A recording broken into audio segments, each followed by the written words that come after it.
লতিফ সিদ্দিকীকে উদ্ধার করে ডিবি অফিসে নিয়ে গেছে পুলিশ। এই বিষয়ে আরো খবর জানাতে ডিবি অফিসে আছেন সহকর্মী সাজিদ সরকার। সরাসরি তার সাথে যুক্ত হচ্ছে।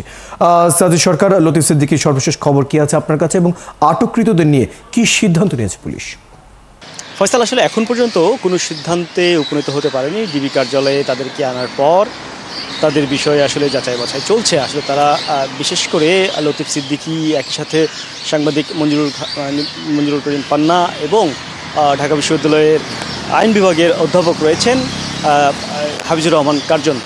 বিশেষ করে তাদের বিষয়ে তারা আসলে মঞ্চ ৭১-এর সাথে তাদের আসলে কী যোগাযোগ রয়েছে, তারা কেনই বা এই সংগঠনের ব্যানারে এই প্রোগ্রামটিতে অংশ নিয়েছিলেন, সেই বিষয়টিতে যেমন আলোচনা হচ্ছে। একই সাথে লতিফ সিদ্দিকী যখন ২০১৫ সালে আওয়ামী লীগ থেকে বহিষ্কার হন, এই বহিষ্কার হওয়ার আগে তিনি যে কারণে বহিষ্কার হয়েছিলেন সেই বিষয়টাও কিন্তু এখন নতুন করে আলোচনায় এসেছে। সেটি হচ্ছে যে তিনি পবিত্র হজ পালন নিয়ে মন্তব্য করেছিলেন। একই সাথে তাবলিগ জামাত নামে যে সংগঠনটি রয়েছে, তারা বিশ্ব ইজতেমা করেন, সেই সংগঠন নিয়ে তারা সমালোচনা করেছিলেন।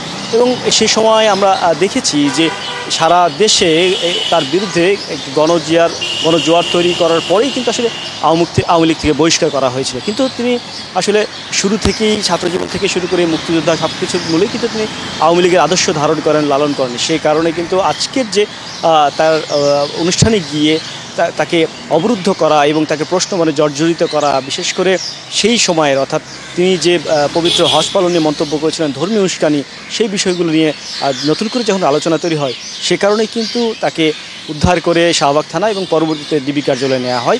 এবং ডিবি কার্যালয়ে এখন পর্যন্ত যতটুকু তথ্য আছে আমাদের কাছে, যদি এখনও মামলা হয়নি, তবে মামলার একটা প্রক্রিয়া রয়েছে। যদি মামলা হয় সেক্ষেত্রে আদালতে হস্তান্তরের বিষয় আসে। তবে এই বিষয়টি আরও সুনির্দিষ্ট করে আমরা জানাতে পারবো, সেটি এই মুহূর্তে নয়। তবে এখন পর্যন্ত যতটুকু খবর জেনেছি গোয়েন্দা সূত্র অনুযায়ী, তারা বলছেন যে তাকে নিয়ে বা তাদেরকে নিয়ে এখন পর্যন্ত যাচাই বাছাই চলছে এবং তাদের আসলে অন্য কোনো উদ্দেশ্য ছিল কিনা এই সংগঠনের ব্যানারে অংশ নিয়ে।